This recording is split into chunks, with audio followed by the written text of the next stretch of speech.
Hi, how are you? Hi, my name is Els Henschel. Hi, Els. Today we're at the airport in Neuhausen op Eck. We will start with something easy. We have a stereo camera in the car. For assistance systems, the cameras are very good in detecting and classifying objects. So we can, for example, see that there's a pedestrian standing over there at the crosswalk. And this lady, she just wants to pass. And we get a warning here in the instrument cluster and in the head-up display as well. But in this case, she the didn't driver, move.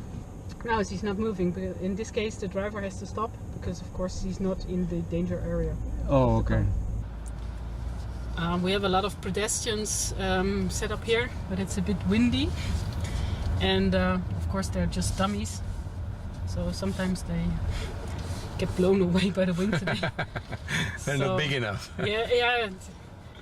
Let's see if he's gonna stand. Otherwise, we'll just do another maneuver first. Oh, I see, all the way down there. Yeah. He's trying to set it up. Yeah. Let's see if he's So this will be the demonstration for like complete stop, or you're gonna maneuver out of the first situation? we will do the complete stop. Only if he flips over, we'll do the invasive maneuver. Okay. So normally I would show active brake assist. So all these systems have to be turned on, or are they always on in They're the car? standard on in the car. They're always on. Normally, yeah, you can switch it off, but normally it's on. Yeah, there's no reason to turn it off, really, Yes, right? Really. I'm gonna be the inattentive driver. I'm gonna be with my foot on the gas pedal and ignore everything the car tells me to do. I will drive typical city speeds between 50 and 60 kilometers an hour. The car will warn me and do partial and then fully autonomous. And that was braking. all car? You All didn't... the car, I didn't do anything. Wow, so that saved this guy. He's still smiling. Wow. A bit, at least.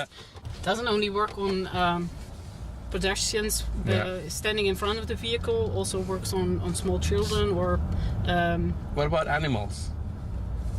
Like some animals, yes, but not all. it has to be of the size? Yes. I guess the system has to have a good target, I guess. Because it's so windy today, we brought our small child over there. Okay. Do you see it? It's very little.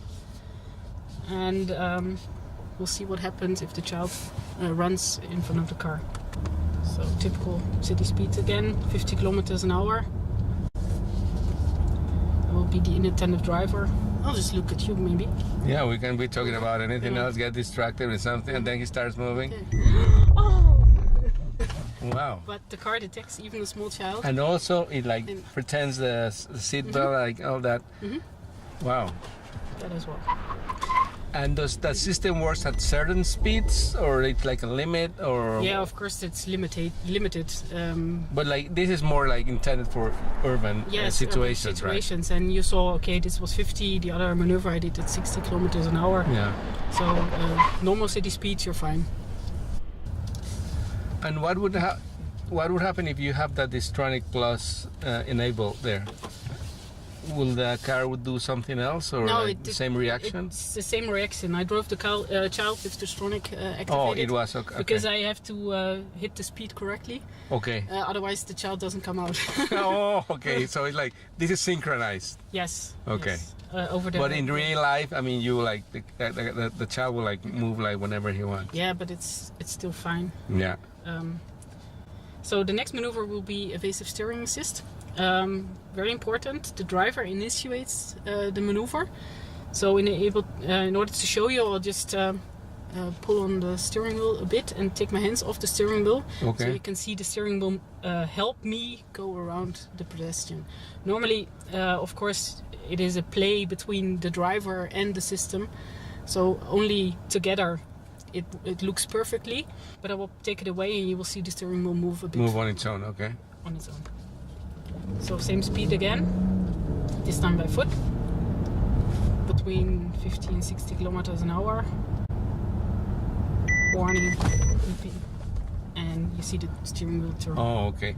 And that's based on your instinct and reaction, instinctive reaction. Like, so what about if it was in common traffic? We wouldn't brake in this case. Oh, okay. It will just like brake completely. No, the driver is responsible. I initiated the evasive maneuver, so I have to check if it's free. Oh, okay. Those situations today are still too complex. We cannot manage them. Yes. The camera can do a lot of more, not only see the pedestrians, we can also see that we're entering the highway in the wrong direction. Oh, okay. So it reads the signs. Yes, reads the signs as well. And if we cross them, I get a warning. Oh, okay. Please check direction of travel.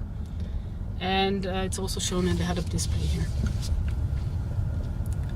Obviously cannot stop you, but it gives you the warning. It also does it with the speed limit. I noticed it when we were driving up, right? Yes, correctly. Okay. Yeah, you have to react yourself and turn around, but it's very prominent in the instrument cluster. So when they talk about the autonomous driving levels, they talk about 5, right? Yes. And we are in number 2. We are still level 2. Level 2. 3 is like a very gray area, right? Like you don't know when the car is going to take over and you have to take over. So this is still considered 2? This is definitely 2. Level 2. Okay. And then 4 will be like the car, for example, in that case of the entering the highway in the wrong situation, the car will stop. In theory? In theory, you get a bit more interaction from the car. Yeah, you're allowed to do a bit more than in level 3. Okay. And level 5 will be fully autonomous then. Yeah, that out of mind, out of sight, or everything. And then the car needs to manage every situation. Yeah. Also situations that are today very complex. Yeah. Wow. So the next maneuver will be actually complex as well. So it'll be the pink car that's gonna come across. Yeah, it's gonna come across. And that's like remote control? Yeah, that's why we have the large GPS antenna on the roof. Oh, I see. Because it measures our speed and then adjusts and comes out to the correct timing. So going back again to the theory of level 5 of autonomous driving, that's gonna have to be to do a lot with the infrastructure, right? As Cities, well. Yeah. As well. Like smart traffic lights and. You need good digital maps. Yeah. For example. So that would be infrastructure as well. And we have car-to-X communication and other cars sending information to our car, which we have today, but it's going to be. You're going to have a lot more communication between cars and infrastructure, of course.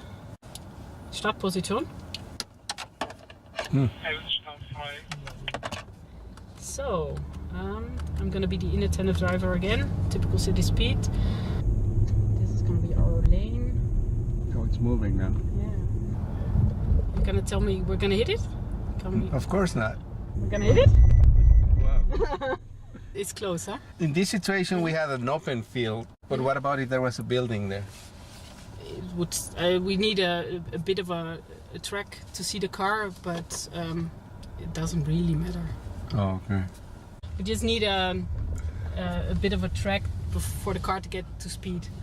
And they were telling us in the virtual reality testing that we did, they were telling us that the system, the radars, everything is still calculating every millisecond pretty much the speed of the car and all that, so it can avoid it too, right? Okay, yes. Let's see what happens if we take the other lane. Okay? What do you mean, like switch lanes when you... Yeah, we're going to take the right lane this time. Oh, okay. Okay? Hold on. Start position. And you're going to tell me if we're going to hit or not, okay? I think you know the answer.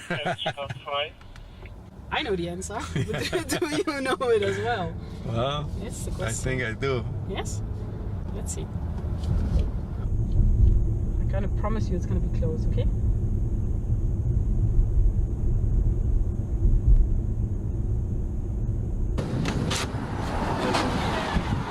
That was like inches. Yes. So in that case, the car calculated that the other car was moving fast enough, and depending on our speed, to go by, even though it was like that close. Yes. So in that situation, I mean that brings the human aspect of like the instinct, because in most accidents, like people react differently that what the machine would do, right? Yes. Like in that case, probably most you get a warning and you brake. You brake, yeah. But the car still helps you and applies the brakes as necessary. I bet there's like a learning curve to trust the systems, because again, it was that close that you will think that maybe I have to do something. But if the car can do it, you should let the car do it. No, of course not. No? We don't. No, normal drivers on the street, we don't want to train them to trust the car like this. Oh, okay. It's not that close. I mean, we as test drivers, we practice it not to react and let the car do yeah, what it probably can if do. I were in the seat, I would have reacted, probably, Yes, right? Yeah. And it's good Yeah. in all situations. So we changed the scenario. Okay. And we're now on the highway. It's a 3-lane road. You can see there's a traffic jam. Yeah. So we're going to drive typical highway speeds up to 100 kilometers an hour. And you see there's no way to go either left or right. Yeah. So we get a warning, partial braking and hard braking. Wow. And we come to a complete stop. And again, no human intervention there. No. My foot's still on the gas pedal and I didn't react to all the warning signs the car gave me in advance. Wow. And that was pretty short distance. Yes. When's the distance in which the car starts giving the warning and like noticing that you're not reacting and then... Yeah, it depends on the speed. Oh, and yeah. Like here, I think maybe it's about 100 meters.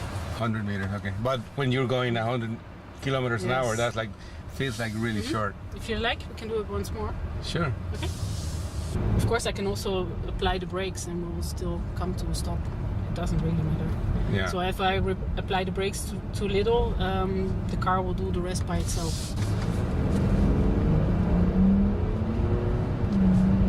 So we're now about 90 kilometers an hour. Warning, and I apply the brakes. And now I look.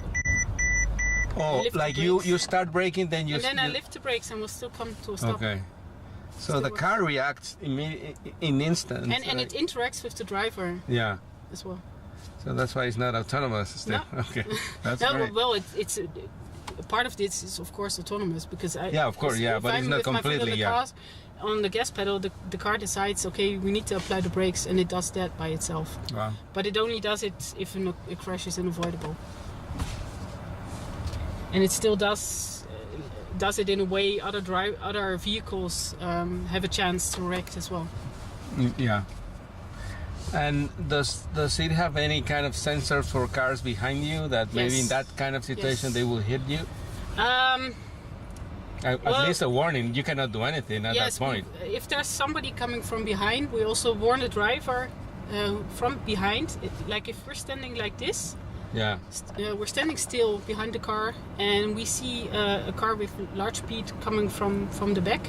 We also apply the braking, the flashing brake lights to warn the other driver that we're standing. Get their attention. Yeah. Yes. Okay. And then we fasten seat belts and position the driver in the seat. I mean I noticed it here, but actually I have a friend who was in when it was still the ML, like 2-3 years ago.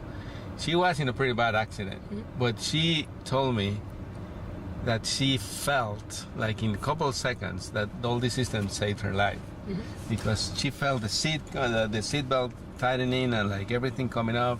She saw the airbags coming out and she felt like all the systems were like really working. So I mean, you don't want to go through that experience, but no, if it happens, it's better to know that it's there. Wow, that's pretty impressive. So that's what we wanted to show you here on the Great. airport. Okay, well, thank you very much. You're welcome. welcome. Was pretty impressive. So